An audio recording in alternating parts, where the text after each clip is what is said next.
kalau saya kedapatan saya menerima judi online, saya besok pagi mundur, Pak.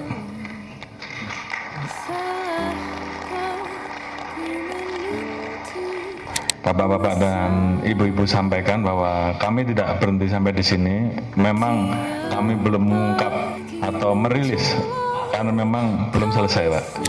Jadi tentunya kalau kami sudah bisa menuntaskan terkait dengan jaringan yang terlibat di dalam judi online, tadi saya sudah sampaikan bahwa kami tidak akan ragu-ragu, Pak, untuk memberantas sampai paling atas. LSP ini dianggap membangun jokower di kepolisian. Jadi saya lihat memang Listio Sigit Prabowo ini menempatkan teman-teman seangkatannya di posisi yang sangat seksi sekali, strategis. Ramai disebut-sebut komjen berinisial R. Banyak bener, ada 5 tuh sebenarnya. R-nya? R yang komjen. Banyak. Komjen yang R banyak. R ternyata banyak ya? Banyak. Kita pikir cuma Nanti 2 Cuma 2. ternyata 5. Aduh. Bang, siapa aja Bang? Coba Bang. Yang R.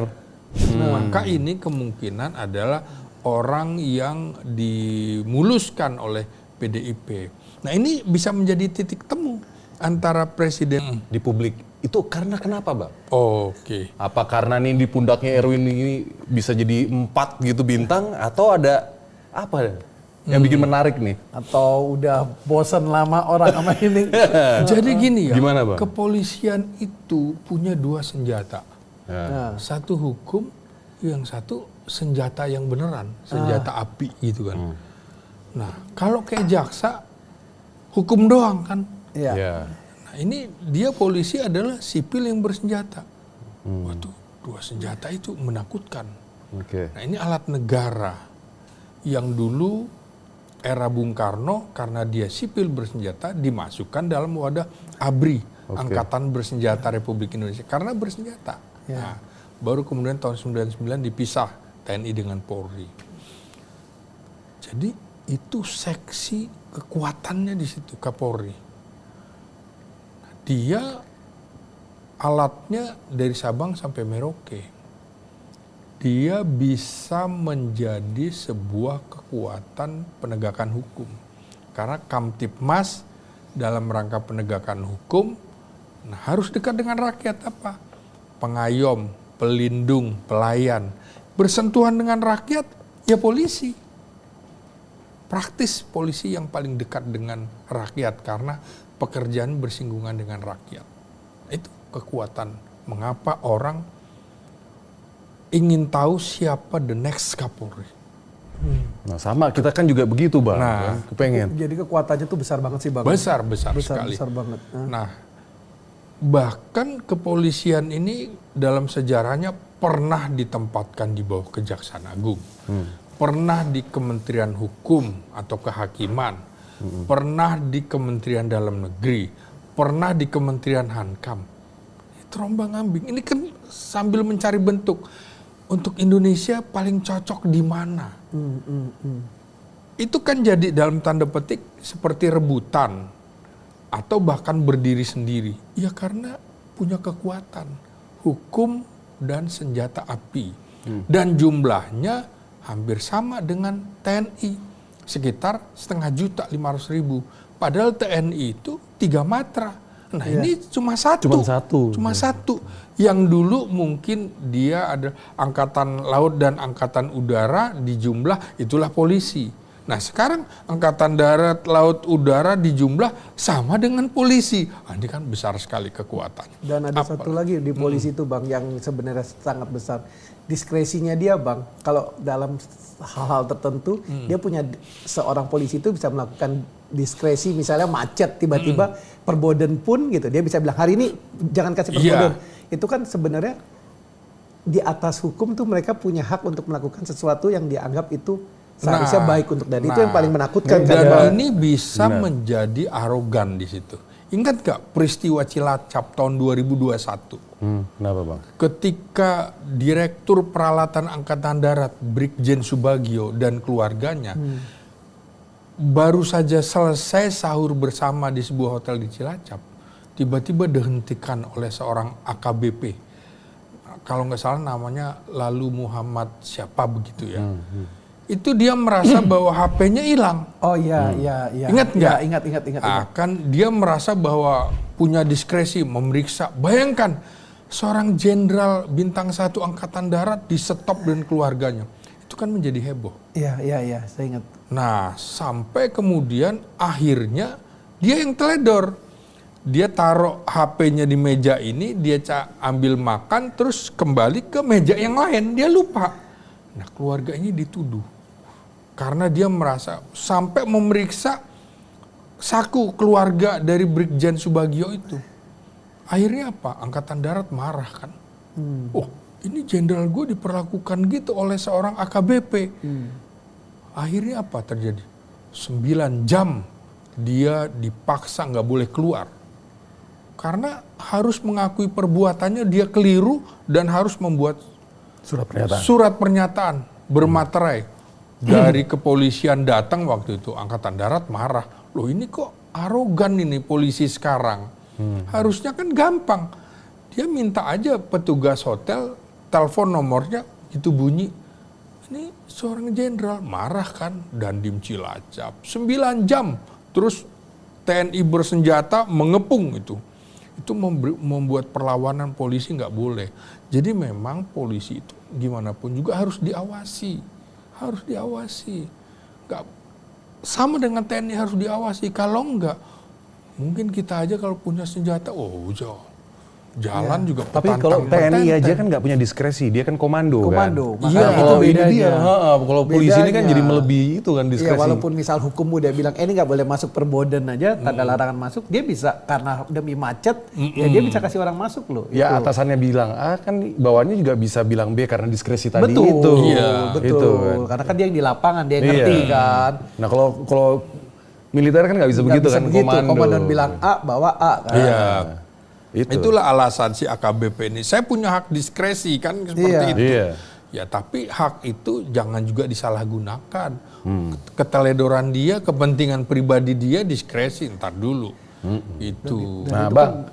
Banyak yang terjadi di daerah-daerah yang entah polisi, ya biasalah kasus-kasus yang kecil tiba-tiba dengan karena saya polisi diambil dulu, ditanyain dulu segala macam, itu kan banyak banget Iya, kejadian. sama dengan misalnya razia lalu lintas. Saya pernah tuh di stop, saya bilang, saya tanya, mana tanda sedang ada razia? Oke. Kemudian mana perwiranya? Karena saya tahu aturan kan. Iya. Saya tunggu perwiranya sampai sini dan saya akan ngobrol dulu. Ternyata nggak ada. Loh, nggak bisa nih. Ini Ya, menarik sekali ya penyampaian dan pernyataan dari Pak Kapolri kita, Pak Listio Sigit Prabowo, ya soal pernyataan beliau kalau ketahuan terlibat judi online, beliau akan mengundurkan diri dan jabatannya sebagai Kapolri, ya. Dan juga tadi penyampaian dari cuplikan video sebelumnya dikatakan oleh Pak Slamet Ginting ya dan juga beberapa teman lainnya membahas soal kepolisian ya, dan tentu memang melihat tingkat kepercayaan publik kepada kepolisian atau kepada Polri saat ini bisa kita katakan menurun lah gitu ya di bawah kepemimpinan Pak Listio Sigit sebagai Kapolri. Nah, tapi kita nggak tahu bagaimana pandangan masyarakat Indonesia yang lainnya. Tapi sebagian besar, ya menurut saya, ya itu tadi tingkat kepercayaannya sudah menurun. Dan kemudian isu soal penggantian Kapolri sampai saat ini kan sudah beredar luas. Ya, sudah beredar, dan bahkan mungkin Anda juga sudah mendengarkan. Dan sering sekali saya baca-baca berbagai komentar-komentar yang mengatakan bahwa menginginkan ya agar Kapolri diganti, geng-geng Solo, ya geng Solo katanya ya, artinya ya mungkin Pak Jokowi lah yang dimaksud itu ya, geng Solo diganti aja atau sering sekali kita mendengarkan bahwa Pak Prabowo bersih-bersihlah, kurang lebih seperti itu ya.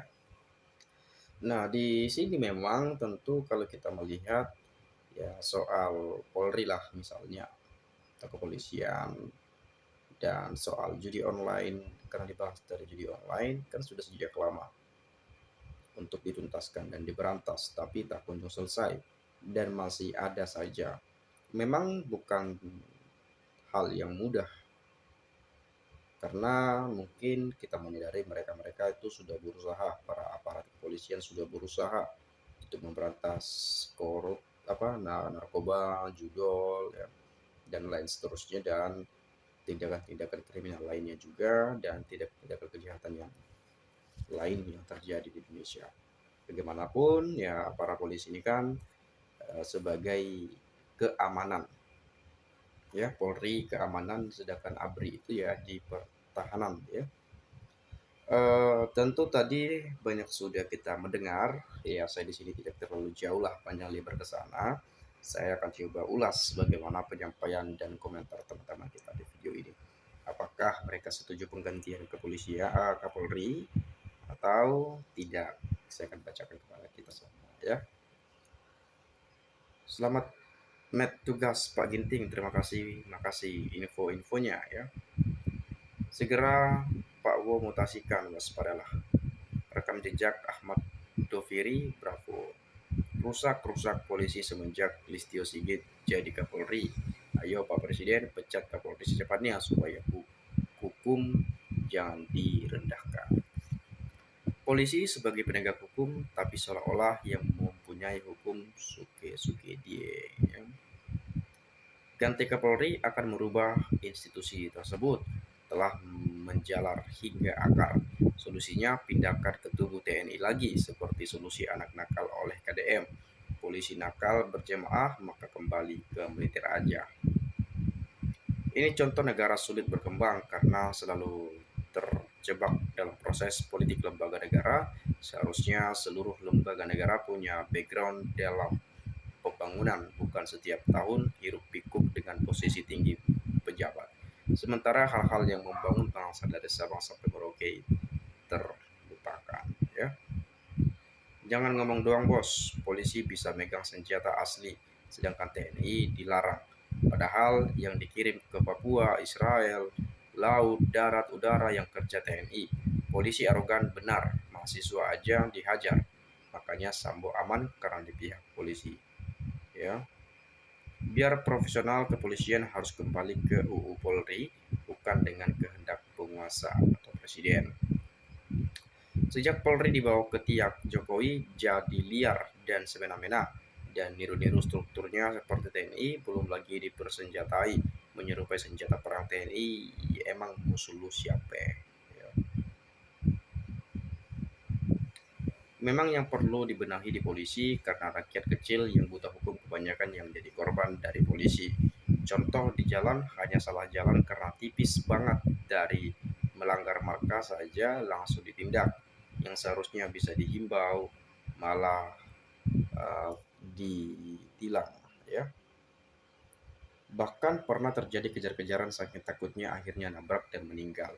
Ini kan bukan melindungi, mengayomi, melayani ya, melainkan ya itu tadi ya.